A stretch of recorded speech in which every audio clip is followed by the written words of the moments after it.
Welcome to today's video, where we explore 3 unsettling road trip stories that blur the line between reality and nightmare. These are not just tales spun for the campfire, they are based on true accounts shared by those who experienced them firsthand.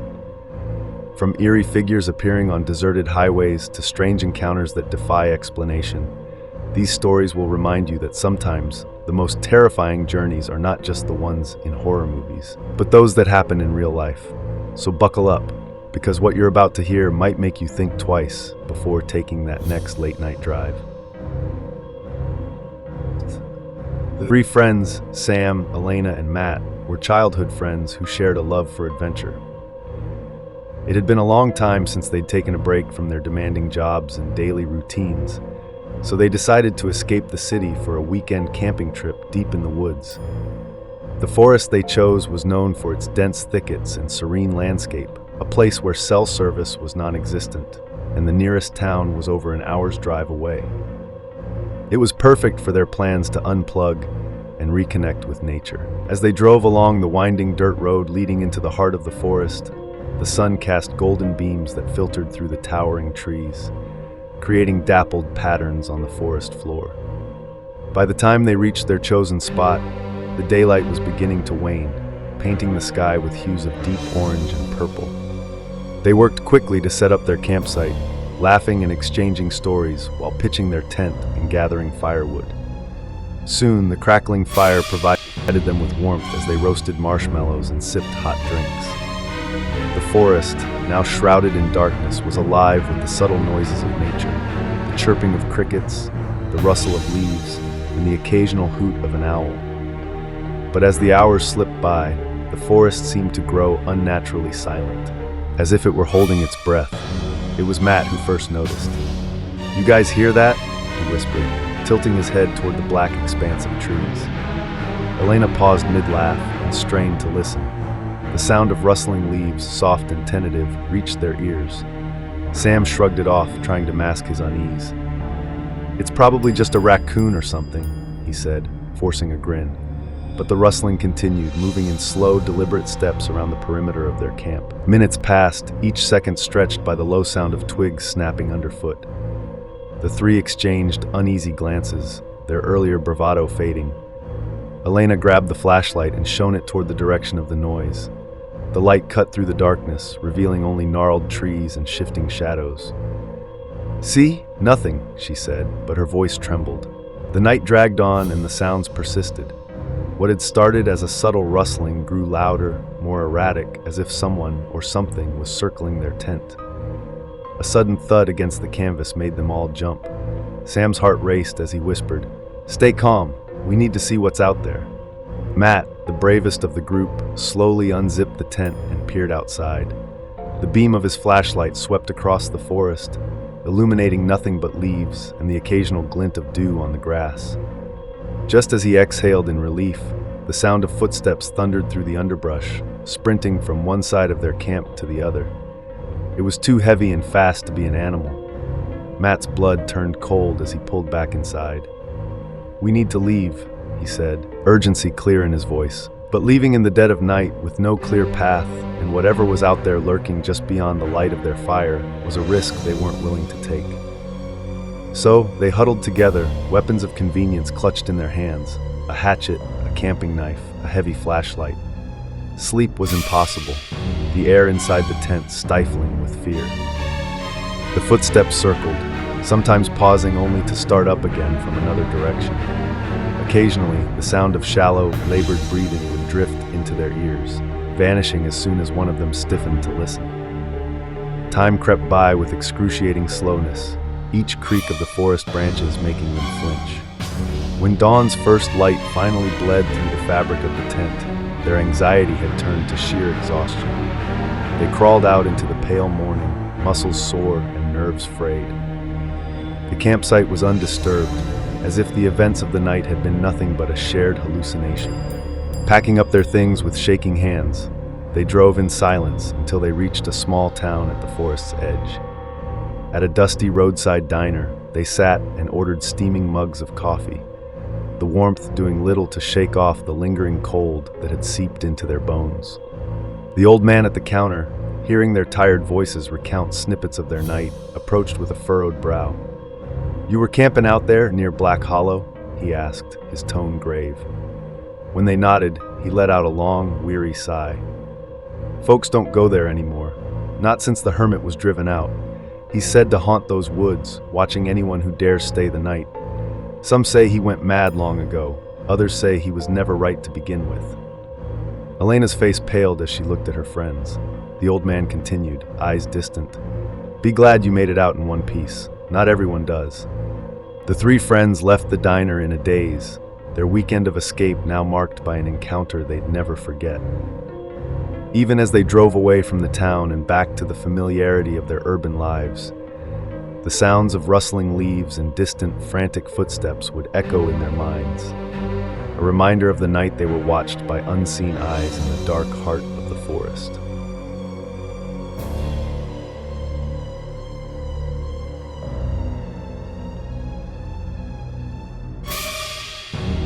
The desert highway stretched endlessly, a ribbon of cracked asphalt cutting through an unforgiving expanse of sand and rock. Sam, a seasoned solo traveler, had driven across countless landscapes, from verdant mountains to coastal roads, but this stretch of desert was something else entirely.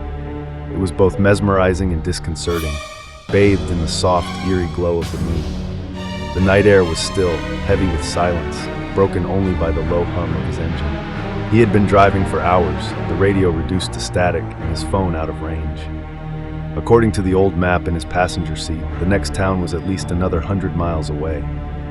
His eyes strained to stay focused, the dark horizon blending seamlessly with the pale sands. Sam leaned forward, adjusting his mirrors when a movement caught his eye. A flicker in the periphery, so quick he thought it might be a trick of the light. The clock on the dashboard read 2:43 a.m. when he saw it. A figure stood at the roadside, barely illuminated by the weak glow of his headlights. Sam's heart leaped as he slowed, instinctively trying to make sense of what he was seeing. The figure was dressed in tattered clothing, a blend of loose, dusty fabric that clung to an impossibly thin frame. Its head was tilted slightly, as if studying him, but there was something off about its posture, something that made Sam's pulse quicken with dread. "Just a traveler," he muttered to himself, eyes flicking back to the road. But a chill had settled in the pit of his stomach. The road here was desolate.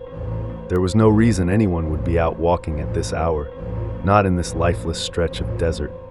He sped up, pushing the encounter out of his mind, chalking it up to exhaustion playing tricks on him. The road was a dark void again, and the familiar rhythm of the engine began to lull him back into a state of tired focus. That was until, in the distance, a silhouette emerged. It was the same figure, standing perfectly still, now directly in his path. Panic surged through Sam, and he yanked the wheel to the right. Tires screeched against gravel and sand as the car skidded wildly. For a heart-stopping moment, Sam felt the weightlessness of impending disaster as the car threatened to flip. But then it steadied, landing hard on its wheels, dust kicking up around him in a suffocating cloud. He sat frozen, hands clenched on the steering wheel, chest heaving as he caught his breath. Glancing in the rearview mirror, his stomach knotted. The road behind him was empty, stretching endlessly in both directions. No sign of the figure. A metallic taste filled his mouth as he exhaled shakily and checked the car. The engine was still running, a lifeline in the oppressive silence. The idea of stepping out to inspect the surroundings felt absurd. No, impossible. The moon hung above him, pale and indifferent, casting long, eerie shadows across the desert floor. Minutes passed, each one stretching like an eternity, before Sam found the nerve to pull back onto the road. The weight of sleep had vanished, replaced by a gnawing tension that kept him wide awake. He kept driving, now hyper-aware of every movement at the edge of his vision, every flicker of shadow that might morph into the figure again. It wasn't until he reached the outskirts of the next town, the pink hues of dawn painting the sky, that he let out a breath he didn't know he was holding. The town was a small cluster of buildings, old and worn by the relentless desert wind. A gas station stood at the edge, its neon sign blinking half-heartedly. Sam pulled in, grateful for the mundane sight of civilization. The old man behind the counter looked up as Sam entered, his eyes sharp and knowing beneath a weathered hat. "Rough night, traveler?" he asked, voice gravely but kind. Sam hesitated before answering. "Yeah, you could say that. I think I saw someone out there, on the road." The old man's expression darkened.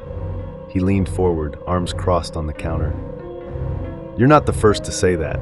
Folks round here call it the Wanderer. Story goes, years ago, a man set out to cross the desert alone, convinced he could make it without supplies.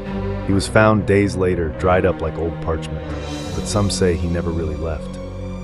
Sam's skin prickled as he recalled the figure's hollow eyes, its lifeless posture. The old man sighed as if the weight of too many stories bore down on him. "They say he waits for company, waits for someone to join him in that endless stretch of nowhere." A shiver ran down Sam's spine as he filled up his tank, the memory of the encounter refusing to fade. The desert held its secrets tightly, and as Sam drove away from the small town, the empty road behind him seemed to watch, patient and waiting.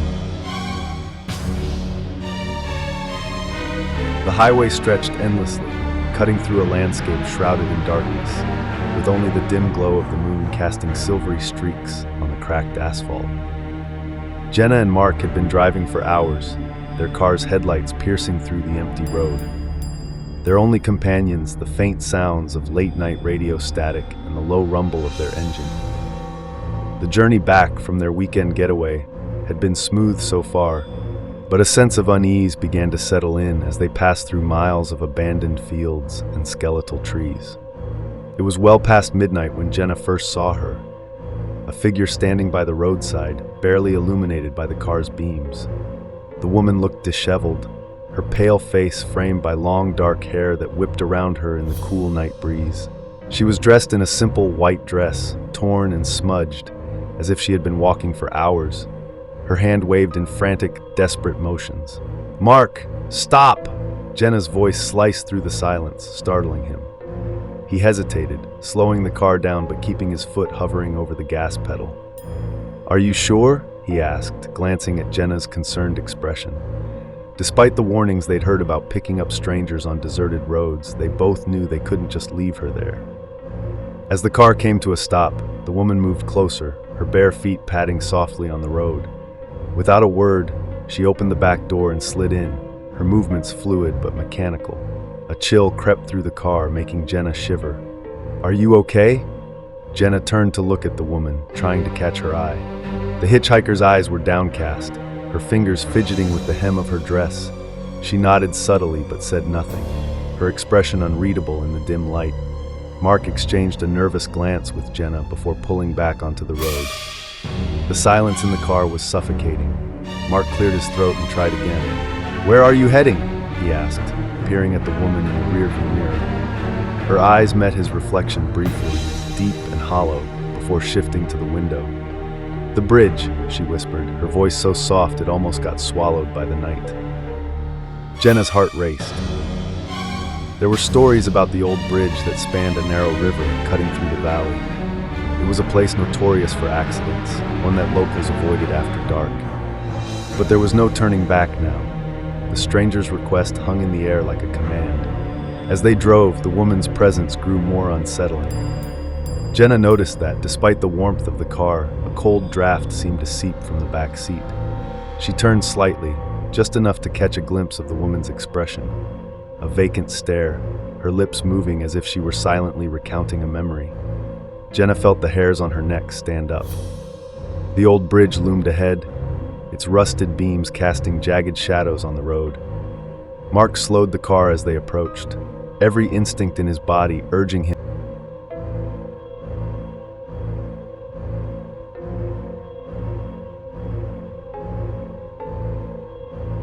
This is where it happened. Mark stopped the car, the creak of the brakes echoing in the emptiness. Jenna's eyes darted to the back seat, but it was empty. The woman had vanished without a sound, leaving nothing but the faint trace of her presence in the cold air. Jenna's breath caught in her throat, her pulse thundering. Mark leapt out of the car, searching the road and the bridge for any sign of her, but there was nothing. Just the quiet gurgle of the river below, and the wind howling through the steel beams. It was only after they returned to town, shaken and exhausted, that that they learned the truth. Decades ago, a young woman had perished in a car accident on that very bridge, thrown from her vehicle into the river below. Witnesses claimed she had been seen waving for help, a haunting figure appearing to passing cars on moonlit nights. Jenna and Mark never spoke of that night again, but they would never forget the feeling of the woman's cold breath in the car, or the way she simply dissolved into the night, as if she had never existed at all.